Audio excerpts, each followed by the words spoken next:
हाल के दिनों में बीजेपी के कई फैसलों ने ज़रूर लोगों को चौंकाया है, लेकिन अब यही फैसले जो हैं कई सवाल खड़े कर रहे हैं। दरअसल बाबूलाल मरांडी को सबसे पहले बीजेपी प्रदेश अध्यक्ष बनाया जाता है, फिर उसके बाद नेता प्रतिपक्ष यानी कि बीजेपी विधायक दल के नेता के तौर पर अमर बावरी को चुना जाता है और फिर उसके बाद पूर्व मुख्यमंत्री रघुवर दास को उड़ीसा का राज्यपाल बनाया जाता है।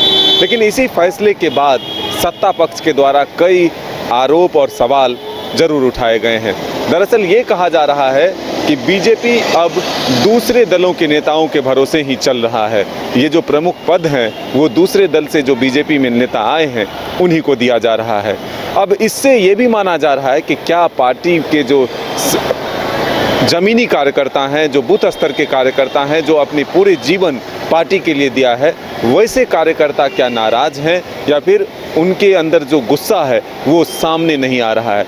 ये हम समझने की कोशिश ज़रूर कर रहे हैं। लेकिन ये आरोप और ये जो सवाल है कि बाबूलाल मरांडी को एक नेता के तौर पर स्थापित करने के लिए रघुवर दास को भी सन्टिंग में भेज दिया गया, ये आरोप सत्ता पक्ष के नेता लगा रहे हैं। ऐसे में अब हम बीजेपी के नेताओं से समझने की कोशिश करेंगे कि क्या ये जो फैसले हैं वो फैसले जो हैं इन नेताओं के लिए सही है या फिर अंदर ही अंदर नेता जो हैं गुस्से में हैं। अब ये फैसले कई सवाल खड़े कर रहे हैं। सत्ता पक्ष के लोग ये कह रहे हैं कि बाबूलाल मरांडी जी के लोगों को दिक्कत हो रही थी रघुवर दास के लोगों से, इसलिए उन्हें सन्टिंग में डाला गया।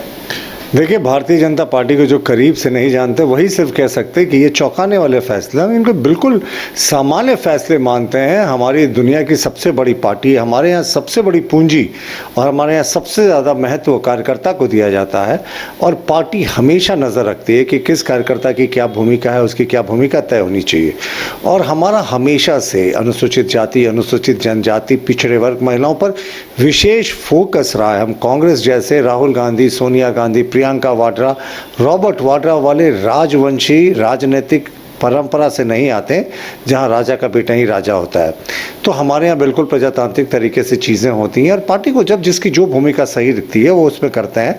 अमर बावरी जी भूमिपुत्र हैं, वो दलित समुदाय से आते, एक दलित का बेटा है और बहुत गरीबी से विषम परिस्थितियों में उन्होंने अपने राजनीतिक सफ़र की शुरुआत की है और आज अब वो प्रतिपक्ष के नेता हैं। और रघुवर दास जी तो एक इतने गरीब परिवार से आते थे कि वो टिफ़िन लेकर अपने साइकिल से वो टाटा कंपनी में नौकरी करने जाया करते थे।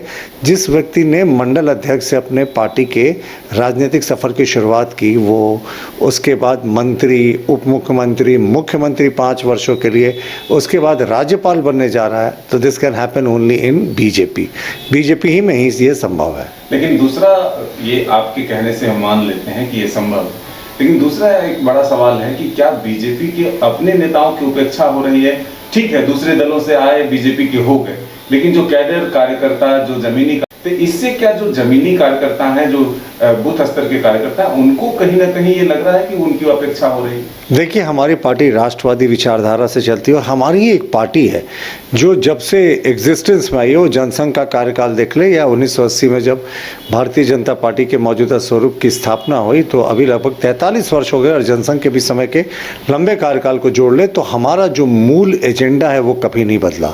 वो राम जन्मभूमि में राम लल्ला के मंदिर का निर्माण का बात हो, कश्मीर से धारा 370 के हटने की बात हो, 35A के हटने की बात हो, ट्रिपल तलाक के मुद्दे की बात हो और यूनिफॉर्म सिविल कोड पे भी हम 2-4 कदम आगे बढ़े हैं।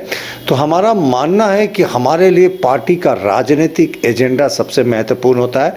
जिस सोच के साथ हमारे पूर्वजों ने हमारे पार्टी का गठन किया, हम उसी दिशा में आगे बढ़ रहे हैं। और जिस दिन जो व्यक्ति हमारे दल में शामिल हो जाता है हमारी विचारधारा का अनुसरण करके, हमारे राष्ट्रवादी विचारधारा को मानते हुए, उसी दिन उसका पुराना इतिहास पर पूर्ण विराम लग जाता है।